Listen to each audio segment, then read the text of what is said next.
சில அதிமேதாவிகள் கேட்குறாங்க, 40 பேர் போய் கேன்டீனில் வடை சாப்பிட போகிறாங்கன்னு சிலர் கேட்குறாங்க. வாயால் வடை சுடுறதெல்லாம் உங்க வேலை. எங்கள் எம்பிக்கள் கருத்துக்களால் உங்களை ஆணவத்தை சுடுவாங்க. Wait and see.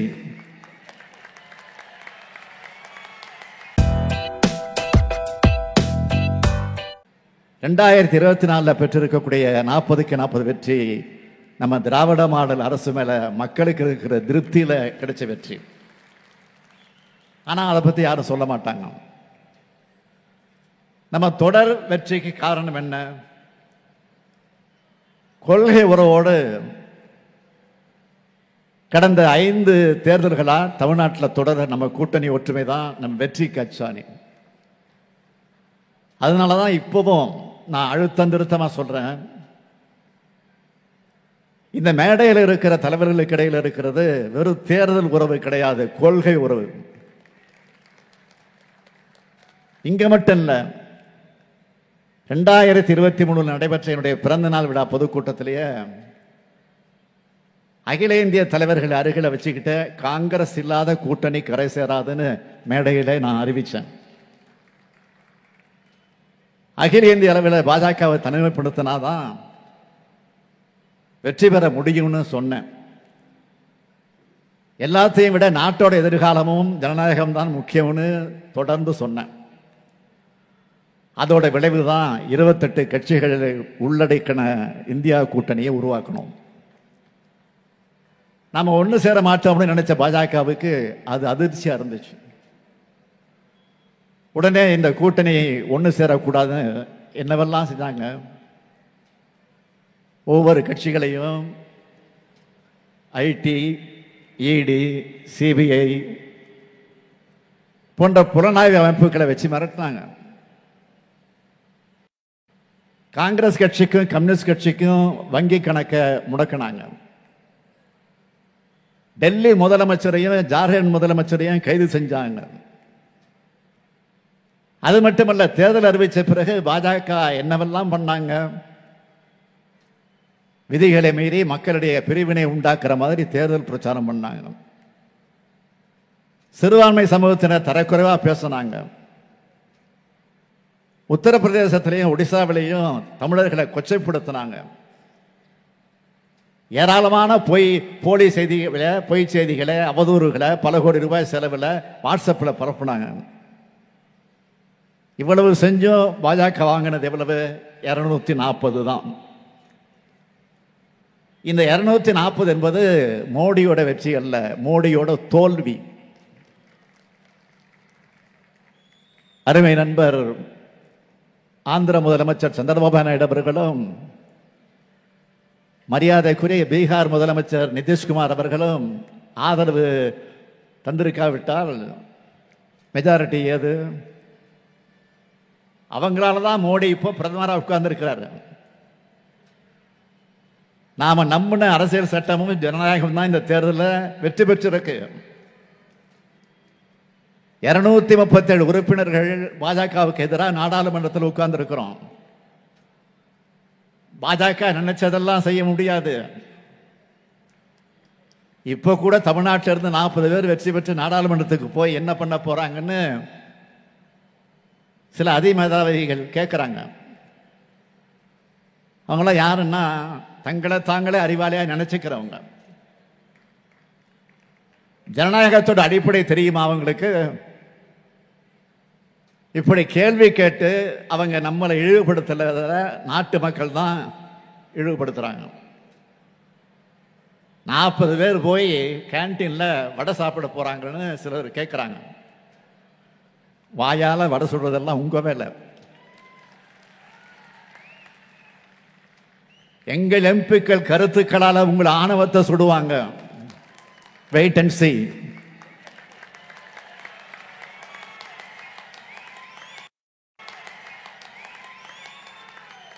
இதுக்கும் ஒரு எடுத்துக்காட்ட சொல்லட்டுமா? கடந்த 5 ஆண்டுகள்ல நாடாளுமன்றத்தில் நம்ம எம்பிக்கள் 9695 கேள்விகள் கேட்டிருக்காங்க. 1949 விவாதங்களில் பங்கெடுத்திருக்கிறாங்க. 59 தனிநபர் மசோதாக்கள் கொண்டு வந்திருக்காங்க.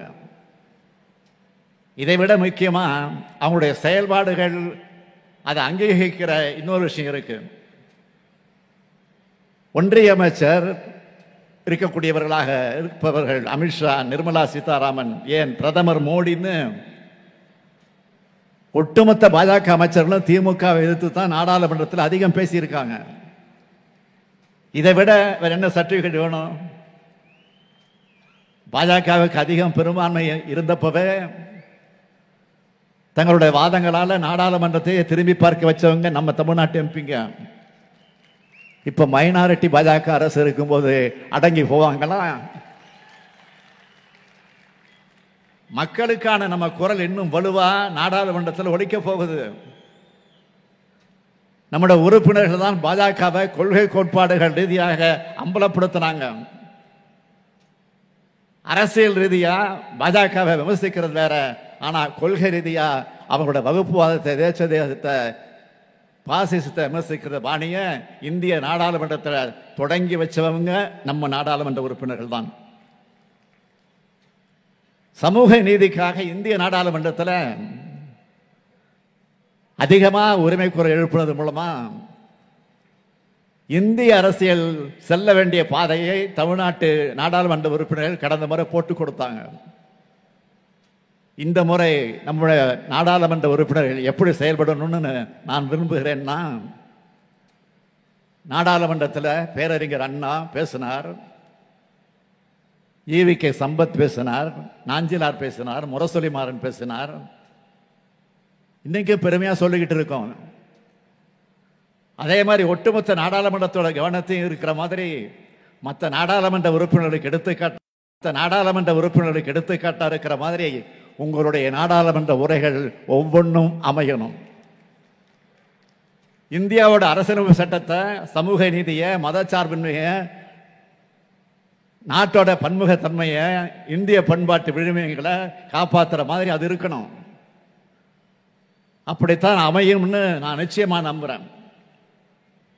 மேடையில் உள்ள நாடாளுமன்ற உறுப்பினர்களை நாங்களும் தமிழ்நாட்டு மக்களும் உங்க தோல்ல ஏற்றி வச்சிருக்க இந்த கடமைகளுக்காக, தமிழ்நாட்டு உரிமைகளுக்காக நாடாளுமன்றத்தில் உரக்க பேசுங்க. பலம் பொருந்திய எம்பிக்கள் சேர்ந்து பலவீனமான மைனாரிட்டி பாஜக அரசை பாசிச பாதையில் செல்லாம தடுங்க. ஒற்றுமை உணர்வோட, கொள்கை திறத்தோட அனைத்து நாடாளுமன்ற உறுப்பினர்களும் செயல்படணும்னு நான் கேட்டுக்கிறேன். திமுக எம்பிக்கள் கூட்டத்தில் நான் சொன்னதை நினைவுபடுத்துறேன். மறுபடியும் இங்க இருக்கிற எல்லா எம்பிக்களுக்கும் நான் அதை நினைவுபடுத்துறேன். வாக்களிச்ச மக்களுக்கு உண்மையா, உங்களுக்கு வாய்ப்பு வழங்கின கட்சி தலைமைக்கு உண்மையா நடந்து தமிழ்நாட்டுக்கு பெருமை சேர்க்கணும். இந்த 40 எம்பிக்களை வழங்கின தமிழ்நாட்டு மக்களுக்கு நான் சொல்ல விரும்புறது, இந்திய அரசியலமைப்பு சட்டத்தையே மாற்றிடணும்னு துடிக்கிற பாஜக தடுக்கிற காவல் அரணா நம்முடைய 40 எம்பிக்கள் இருப்பாங்கன்னு உறுதியா சொல்லிக்கிறேன். இது தலைவர் கலைஞருடைய 100ஆண்டு நிறைவு ஆண்டு. ஆண்டு முழுக்க நம்ம கட்சி சார்பாகவும் ஆட்சி சார்பாகவும் நலத்திட்ட நிகழ்ச்சிகள், பேச்சு போட்டிகள், விளையாட்டு போட்டிகள், கவிதை போட்டிகள், கட்டுரை போட்டிகள், கருத்தரங்கங்கள், கவியரங்கங்கள் கொண்டாடினாலும் தலைவர் கலைஞருக்கு பிடிச்ச பரிசு எது தெரியுமா? திமுக கூட்டணியுடைய வெற்றி தான் அவருக்கு பிடிச்ச பரிசு. அவர் எப்படிப்பட்ட தலைவர்னா, பாளையங்கோட்டை சிறையில் இருந்தப்போ தன்னை வந்து சந்தித்த அண்ணாவிடம் அப்போது நடைபெற இருந்த தருமபுரி தேர்தலை பற்றி தான் கலைஞர் முதல்ல கேட்டிருக்காரு. இதை பற்றி பேரறிஞர் அண்ணா என்ன சொன்னார் தெரியுமா? என் தம்பிய நலம் விசாரிக்க போனா அவனோ கடகத்தோட வெற்றியை பற்றியே கவலையை பற்றி மட்டுமே சிந்திச்ச தலைவர் கலைஞருக்கு 40க்கு 40 என்பதை விட சிறப்பான 100ஆண்டு பரிசு வேறு என்னவாக இருக்க முடியும்? இந்த நாடாளுமன்ற தேர்தல் பரப்புரையின் போது இன்னும் 24 அமாவாசை தான் இருக்குன்னு உளறிட்டு இருந்த மாண்புமிகு எதிர்க்கட்சி தலைவர் பழனிசாமி அவர்களுக்கு சிதம்பரம் கூட்டத்தில் ஒன்று சொன்னேன். சட்டமன்ற தேர்தல் வரட்டும், அதிமுக கிட்ட இருக்கிற தொகுதிகளையும் சேர்த்து திமுக பறிக்கும், இது உறுதி. தானவத்தில் சொல்லல, தமிழ்நாட்டு மக்களுக்கு நாங்கள் செய்ய போற நன்மைகள் மேல நம்பிக்கை வச்சு சொல்றேன்னு சிதம்பரத்தில் பேசினேன். பழனிசாமி அவர்களே, இப்போ 39 நாடாளுமன்ற தொகுதிக்கு உட்பட்ட 234 சட்டமன்ற தொகுதிகள் வாரியாகத்தான் வாக்கு எண்ணிக்கை நடத்தப்பட்டுச்சு. அதுபடி பார்த்தா திமுக கூட்டணி 221 இடங்கள்ல முன்னிலை வகிச்சிருக்கு. அடுத்து இன்னும் கொஞ்ச நாள்ல விக்கிரவாண்டி இடைத்தேர்தல் வர இருக்கு. அந்த தேர்தலிலும் நம்முடைய கூட்டணி வேட்பாளர் அன்னியூர் சிவாதான் பெருவாரியான வாக்கு வித்தியாசத்தில் வெற்றி பெறப் போகிறார். தொடர் வெற்றியால் எனக்கு மமதை வந்துடல, ஆணவம் வந்துடல, மாறாக எனக்கு நம்பிக்கையும் மகிழ்ச்சியும் கொடுத்திருக்கு. நம்முடைய உழைப்பு வீண் போகலை என்ற மனநிறைவு கொடுத்திருக்கு. தமிழ்நாட்டுக்காக, தமிழ்நாட்டு மக்களுக்காக இன்னும் உழைக்கணும்னு என்ற ஊக்கத்தை கொடுத்திருக்கு. இந்த மேடையில் நின்று வாக்களித்த மக்களுக்கு நான் அளிக்கிற உறுதிமொழி என்னவென்றால், எங்களை நம்பி பொறுப்புகளை கொடுத்திருக்கீங்க. உங்க நம்பிக்கை நிச்சயம் வீண் போகாது. உங்களுக்காக உழைக்கிறது தான் எங்களுடைய கடமை. எங்களுடைய கடமையை நாள்தோறும் செய்ததுதான் நாங்கள் உங்களுக்கு செலுத்துகிற நன்றி. அந்த நன்றி உணர்வோடு சொல்றேன், இனி தமிழ்நாட்டில் எப்பவுமே நம்முடைய திராவிட மாடல் ஆட்சி தான் என்ற நிலையை உருவாக்குவோம். வர இருக்கிற சட்டமன்ற தேர்தலில் 200க்கும் அதிகமான தொகுதிகளை நம்முடைய கூட்டணி கைப்பற்றுச்சு என்ற இலக்கை நோக்கிய நம்முடைய பயணத்தை இன்றிலிருந்து தொடங்குவோம். 2026ஆம் ஆண்டு சட்டமன்ற தேர்தல் வெற்றிக்கு இந்த வெற்றி விழா கட்டியம் கூறட்டும். 2026ஆம் ஆண்டு சட்டமன்ற தேர்தல் வெற்றிக்கு இந்த வெற்றி விழா கட்டியம் கூறட்டும். தலைவர் கலைஞர் புகழ் வாழ்க, தமிழ்நாடு வெல்க. நன்றி, வணக்கம்.